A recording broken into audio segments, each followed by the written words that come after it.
सोना जो है ये हमारे माशरे में सिर्फ खातन की ही जीनत नहीं है, बल्कि सबसे बड़ा माली तहफ़्फ़ुज़ और सरमायाकारी का महफूज तरीन जरिया भी माना जाता है। लेकिन गुज़श्ता कुछ अरसे से सराफा बाजार में अगर हम देखें तो कीमतों का उतार चढ़ाव जो है वो जारी है।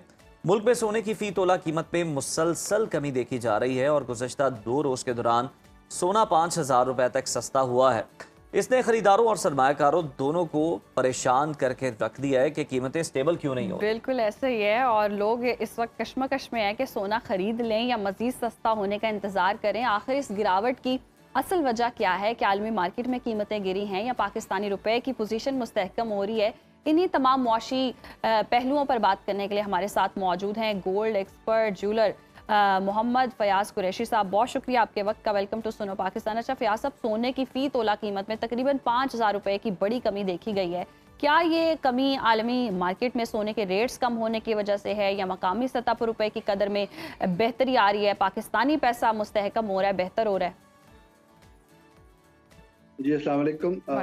जी असल में ये इंटरनेशनली मार्केट का इम्पैक्ट है। ठीक है। इंटरनेशनल मार्केट के अंदर इस टाइम पे गोल्ड प्राइस फिर ड्रॉप करके 4,100 से जैसे ये मुसलसल को 4,200 के ऊपर चली गई थी जो इंटरनेशनल मार्केट के अंदर एक आउंस की कीमत।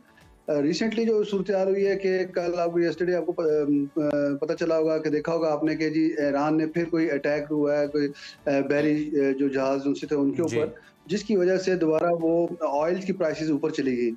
जो ऑयल की प्राइसेस ऊपर चली गई तो उसका इम्पैक्ट गोल्ड के ऊपर आ गया। तो वो इन्वेस्टर क्योंकि एक जो इंटरनेशनली जो इन्वेस्टर्स होता है वो डिफरेंट चीज़ों में वो देख रहा होता है कि कहाँ कहाँ उसको इन्वेस्ट करना है और वहाँ से उसको प्रॉफिट टेकिंग करनी है। आपने देखा था साबका दौर के अंदर कि जब गोल्ड प्राइस ऊपर जा रही थी, गोल्ड प्राइस से जब ऑयल का फैक्टर आया दरमियान में तो वहाँ से इन्वेस्टर निकला और ऑयल की तरफ चला गया। जब मामलात सेटल डाउन हुए अमेरिका और ईरान के तो वहाँ से ऑयल से निकला और वो स्टॉक की तरफ चला गया। अभी रिसेंटली भी आप देखें कुछ दिन पहले एक डोनाल्ड ट्रंप की भी एक स्टेटमेंट थी कि मैंने स्टॉक मार्केट को बड़ा मुस्तहकम किया और बड़े हाई लेवल के ऊपर लेके चला गया। तो वो इन्वेस्टमेंट्स जो बेसिकली जो फॉरेन जो होते हैं, जो इन्वेस्टर्स होते हैं या कंसोर्शियम्स होते हैं, बड़े बड़े ग्रुप्स होते हैं, वो तो अपने फायदे की बात को देख लेते हैं। अभी कल जो सूरत-ए-हाल हुई दोबारा नाए हुर्मुज़ के अंदर और वहाँ पे दोबारा जो एक अटेम्प्ट हुआ है जिसकी वजह से दोबारा ऑयल प्राइस ऊपर गई, $74 पर बैरल पे चली गई और उसके बाद गोल्ड प्राइस एकदम ड्रॉप की, वो 4,100 से नीचे आ गई। तो जिसकी वजह से एकदम गोल्ड प्राइस पे इफेक्ट आ गया। सही। फयाज साहब, कीमतों में जब हम देखते हैं कि जब भी उतार चढ़ाव आता है या थोड़ी सी गिरती हैं तो आम आदमी इसी कश्मकश में रहता है कि खरीद लिया जाए या मजीद सस्ता होने का इंतजार किया जाए। आप अपने एक्सपीरियंस के मुताबिक खरीदारों को क्या मशवरा देंगे कि क्या सोना मजीद सस्ता होगा? क्योंकि चैट जीपीटी भी जो है वो बताने से कासिर है फिलहाल। देखें, सबसे पहले तो बात यह है कि इसमें इम्पोर्टेंट बात यह है कि जो बंदे as a manufacturing of jewellery की अगर बात हम करते हैं तो जिन्होंने अगर ज्वेलरी परचेज करनी है, ख्वाह वो शादी के लिए परचेज करनी है या वो अपने लिए परचेज करनी है, उसके लिए तो इसका इफेक्ट या इसका इम्पैक्ट को इतना असरअंदाज नहीं करता क्योंकि देखें उन्होंने अपनी एक ज़रूरियात ज़िंदगी की जो चीज़ है मिसाल के तौर पर उन्होंने शादी के लिए परचेज करना है, वो तो करना ही करना है। तो उसके लिए अगर 10-20 हज़ार पे तोला ऊपर चला जाए, 10-20 हज़ार तोला नीचे आ जाए तो वो इफेक्ट नहीं करता। असल में ये प्रॉब्लम आ रही है जो इन्वेस्टर या इन्वेस्टमेंट के पॉइंट ऑफ व्यू से जो ट्रेडिंग करते हैं। अब इसमें भी 2 किस्म की ट्रेडिंग हैं, एक फिजिकल ट्रेडिंग है और एक अगर आप जिसको हम वीकली कर ले, मंथली कह लेते हैं कि जिसकी सौदे जिसको ट्रेडिंग कहते हैं वो। अब इसमें जो फिजिकली जो बायर्स है बेसिकली उसको थोड़ा सा इस मुताद होकर इस तरह चलना है कि उसको अपनी जितनी भी इन्वेस्टमेंट्स है उसको मैं अक्सर बात कहता हूँ उसको 3 हिस्सों में डिवाइड करना चाहिए। मिड टर्म, शॉर्ट टर्म और लॉन्ग टर्म की पॉलिसी पे चलना चाहिए। अच्छा, शॉर्ट टर्म में उसको लॉन्ग टर्म में उसको एक अपना टारगेट सेट करना चाहिए कि जी वो 6 मंथ्स के अंदर इन्वेस्टमेंट करना चाहता है, 1 ईयर के अंदर इन्वेस्टमेंट करना चाहता है और इसी तरीके से मिड टर्म में वो क्वार्टरली आ जाए और जो शॉर्ट टर्म में वो 2 दिन 3 दिन के बेस के ऊपर उसमें ट्रेडिंग करे तो उसको इंशाल्लाह ताला कभी लॉस नहीं होगा।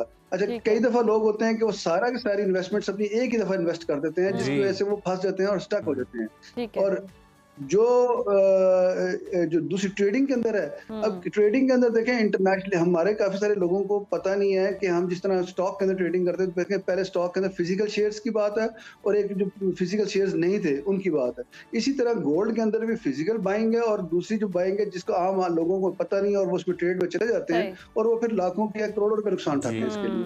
बिल्कुल। अच्छा, बहुत सारे लोग प्रॉपर्टी या डॉलर्स के बजाय सोना खरीद कर रख लेते हैं, तो क्या अब भी सोने में तवील मुद्दती सरमायाकारी जो है वो महफूज है, या इस वक्त सोना खरीदना आप समझते हैं कि नुकसान का सौदा भी साबित हो सकता है?